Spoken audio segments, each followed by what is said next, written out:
DN TV સમાચાર કક્ષમાં આપ સૌનું સ્વાગત કરું છું। જોઈએ એક નજર આજના મુખ્ય સમાચાર। મુખ્યમંત્રી નરેન્દ્ર મોદીના સદભાવના કાર્યક્રમનો વિરોધ કરીને પહેલા જ દીનદયાળ સેવા સંઘર્ષ સમિતિના નલિન ભટ્ટની પોલીસે કરેલી ધરપકડ।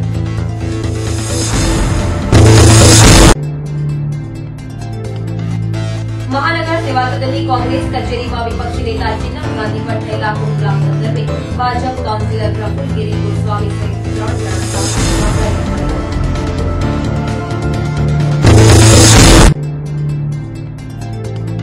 બુટલેગર સામે લાલ આંખ કરતું શહેર પોલીસ તંત્ર। માંજલપુર પોલીસે 3 બુટલેગરોને વિદેશી દારૂની 176 નંગ બોટલ તથા 2 કાર સહિત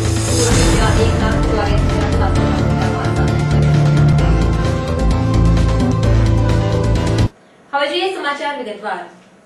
સરકારી ખર્ચે અને જોખમે પોતાના જ પ્રચારના અદ્ભુત કિમિયા સમાન સદભાવના મિશન સાથે ગોધરા આવેલા મુખ્યમંત્રી નરેન્દ્ર મોદી સામે કાળા વાવટા ફરકાવવા અને અનશન સ્થળે નમાજ પઢાવી એ સમયે ગોધરાના દિવગત કાર સેવકોને શ્રદ્ધાંજલિ અર્પી હનુમાન ચાલીસાનું રટન કરવાનો કાર્યક્રમ આપનાર દીનદયાળ સેવા સંઘર્ષ સમિતિના સંયોજક નલિન ભટ્ટની આજે વહેલી સવારે 6:30 કલાકે અટકાયત કરીને મોદી સરકારે એમના ગોધરા પ્રસ્થાનને અટકાવ્યું હતું। તેમ છતાં તેમના જુનંદા કાર્યકરો ગોધરા રવાના થતા પૂર્વે સરદાર સાહેબની પ્રતિમા સ્થળે મોદીના મુસ્લિમ તૃષ્ટિકરણના નવા નુસ્ખા વિરુદ્ધ ભારે સૂત્રોચ્ચારો કરીને ગોધરા જવા રવાના થયા હતા। પરંતુ શહેર પોલીસે આ બસને જરોદ પાસે અટકાવીને શ્રીમતી ભટ્ટ સહિત કાર્યકરોની અટકાયત કરી હતી। વડોદરા સેવા સદનમાં વિપક્ષી નેતાની કચેરીમાં જઈને કાર્યકરોને માર માર્યા બાદ નેતા ચિન્નમ ગાંધીનો મોબાઈલ ચોરી કરવાના ચકચાર ભર્યા બનાવમાં કાઉન્સિલર પ્રફુલ્લગીરી ગોસ્વામી તથા બીજા 2 સાગરીતો વિરુદ્ધ નવાપુરા પોલીસ મથકે ફરિયાદ નોંધાઈ હતી। ઉલ્લેખનીય છે કે તાજેતરમાં ચિન્નમ ગાંધીએ ઝૂંપડાઓ હટાવવાના મુદ્દે પ્રફુલ્લગીરી ગોસ્વામી દારૂ પીને આવ્યા બાદ ધમાલ મચાવી હોવાના આક્ષેપ કરતી એક અરજી પણ માંજલપુર પોલીસ મથકે આપી હતી।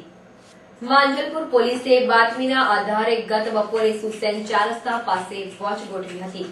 દરમિયાનમાં મારુતિ ફ્રન્ટી કાર અને પાયલોટિંગ કરતી સેન્ટ્રો કાર આવતા ઝડપી પાડવામાં આવી હતી। પોલીસે રાજસ્થાનના વતની રામચંદ્ર કીર, કિશન કીર, લક્ષ્મણ કીર અને શંકર કીરની ધરપકડ કરી હતી। મારુતિ કારની તપાસ કરતા તેમાં વિદેશી દારૂની 176 નંગ ₹31,000 ઉપરાંતનો જથ્થો મળી આવતા 2 કાર સહિત કુલ ₹1,84,700નો મુદ્દામાલ કબજે લેવામાં આવ્યો હતો। પોલીસે વધુ તપાસ હાથ ધરી છે। L&Tના સત્તાધીશો દ્વારા ખેડૂતોને અન્યાય થઈ રહ્યો છે, ત્યારે DN TV ખેડૂતોને ન્યાય અપાવવા કટિબદ્ધ છે। ટ્રસ્ટની જમીન સંપાદન કરતા અગાઉ ચેરિટી કમિશનરની પરવાનગી લેવી જરૂરી હોય છે। જો ચેરિટી કમિશનરની પરવાનગી લીધેલ ન હોય તે સંપાદન ગેરકાયદેસર ઠરે છે, ત્યારે L&T દ્વારા ગેરકાયદેસર સંપાદન થયેલી જમીનો ટ્રસ્ટને જ મળવી જોઈએ। ગુજરાતની વર્તમાન સરકાર પાસે ન્યાય મેળવવા કોંગ્રેસ દ્વારા આગામી 22મીના રોજ કાર્ય વિભાગ સ્થિત મુક્તાનંદ 4 રસ્તા ખાતે ઓબીસી ન્યાય મહાસંમેલનનું આયોજન કરવામાં આવ્યું છે। આ ન્યાય મહાસંમેલનમાં અધ્યક્ષ સ્થાને પ્રદેશ કોંગ્રેસના પ્રમુખ અર્જુન મોઢવાડિયા, વિધાનસભા કોંગ્રેસ પક્ષના નેતા શક્તિસિંહ ગોહિલ, ગુજરાતના પ્રભારી મોહન પ્રકાશજી, કોંગ્રેસ ચૂંટણી પ્રચાર સમિતિના ચેરમેન શંકરસિંહ વાઘેલા, કેન્દ્રીય રેલવે રાજ્યમંત્રી ભરતસિંહ સોલંકી, ડભોઈના ધારાસભ્ય સિદ્ધાર્થ પટેલ, સાંસદ જગદીશ ઠાકોર તથા પૂર્વ નાયબ મુખ્યમંત્રી નરહરી અમીન ઉપસ્થિત રહેશે। વડોદરા મહાનગર સેવા સદનના જાડી ચામડીના અધિકારીઓના પાપે શહેરના વિવિધ સ્થળોએ ડ્રેનેજ તથા પીવાના પાણીની સમસ્યા સર્જાઈ રહી છે, ત્યારે કરોડો રૂપિયા વેરા પેટે ભરતા શહેરીજનોને આવા જાડી ચામડીના અધિકારીઓ પાસે કામગીરી કરાવવા લોઢાના ચણા ચાવવા જેવું બની ગયું છે। સમા વિસ્તારમાં સ્પોર્ટ્સ કોમ્પ્લેક્સ પાસે છેલ્લા 1 સપ્તાહથી ગટર ઉભરાતી હોવાના કારણે ગંદકીનું સામ્રાજ્ય સર્જાયું છે। સ્થાનિક રહીશો દ્વારા તંત્રને વારંવાર રજૂઆતો કરવા છતાં પણ કોઈ કામગીરી હાથ નહીં ધરાતા આજે સ્થાનિક રહીશોએ સ્થાનિક કાઉન્સિલરો વિરુદ્ધ સૂત્રોચ્ચારો કર્યા હતા। વડોદરા કોર્પોરેશનના 1979-80ના ભૂતપૂર્વ સ્થાયી સમિતિના અધ્યક્ષ અને 1982-83ના શહેરના મેયર, પીડ કોંગ્રેસી અને થોડો સમય જનતા દળ ગુજરાતના રહેલા ભૂતપૂર્વ ધારાસભ્ય તેમજ રાજ્ય પ્રદૂષણ બોર્ડના અધ્યક્ષ જયંતિભાઈ રાવજીભાઈ પટેલનું પરોઢિયે 4 વાગે 81 વર્ષની વયે નિધન થયું હતું। જયંતિભાઈના અવસાનના પગલે તેમના પરિવાર તથા કોંગ્રેસમાં શોકની લાગણી પ્રસરી ગઈ હતી। સંસ્કારી નગરીના આંગણે વલ્લભ યુથ ઓર્ગેનાઇઝેશન દ્વારા આજથી પ્રેરણા મહોત્સવનો પ્રારંભ થયો હતો। પ્રેરણા મહોત્સવ અંતર્ગત આજે યુવા વૈષ્ણવાચાર્ય પરમ પૂજ્ય ગોસ્વામી 108 શ્રી બ્રજકુમારજી મહોદયના સંસર્ગમાં એક ભવ્ય શોભાયાત્રા કાઢવામાં આવી હતી। આ શોભાયાત્રા જેબી રોડથી નીકળીને અકોટા ખાતે પહોંચી હતી।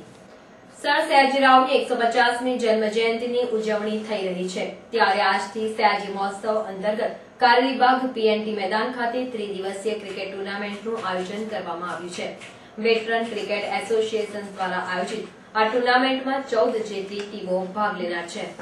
ઉંડેરા ગામ ખાતે આજે 7.5 ફૂટનો અજગર દેખા દેતા ગ્રામજનોમાં ગભરાટ ફેલાઈ ગયો હતો। આ અંગે વાઇલ્ડ લાઇફ રેસ્ક્યુ ટ્રસ્ટના અરવિંદ પવારને જાણ થતા તેઓ તેમની ટીમ સાથે ઉંડેરા પહોંચી ગયા હતા, જ્યાં તેમણે ભારે જહેમતપૂર્વક અજગરને ઝડપી પાડીને વન વિભાગને સુપ્રત કર્યો હતો। શહેરના પ્રતાપ સિનેમા ખાતે રજૂ થયેલી ફિર એક સાજિશ નામની ફિલ્મના પ્રમોશન અર્થે ફિલ્મના નિર્માતા તથા હીરો દિલજાન વાડિયા, હિરોઈન મમતા સોની તથા કિરણ આચાર્ય આવ્યા હતા। ફિલ્મ કલાકારોના આગમનના સમાચાર ફેલાતા પ્રતાપ સિનેમા ખાતે પ્રશંસકોની ભીડ ઉમટી પડી હતી। કોર્ટ સંકુલમાં ગેરકાયદેસર ટાઇપિસ્ટોને હટાવવા અંગે 1200 વકીલોએ કરેલી અરજીના ભાગરૂપે આજે કોર્ટ સંકુલમાંથી કેટલાક ટાઇપિસ્ટોના લેબલો હટાવી લેવાયા હતા। વકીલો દ્વારા થતા સોગંદનામા આ ટાઇપિસ્ટો જાતે કરતા હોવાના પગલે કેટલાક વકીલોએ બાર એસોસિએશનમાં રજૂઆત કરી હતી, જે અનુસંધાનમાં આજે કેટલાક ટાઇપિસ્ટોને કોર્ટ સંકુલમાંથી દૂર કરાયા હતા। આ હતા ત્યાર સુધીના સમાચાર। તાજા સમાચાર માટે આવતીકાલે આ સમયે ફરી મુલાકાત થશે। ત્યાં સુધી ડીએન ટીવીની સમગ્ર ટીમને રજા આપશો। નમસ્કાર।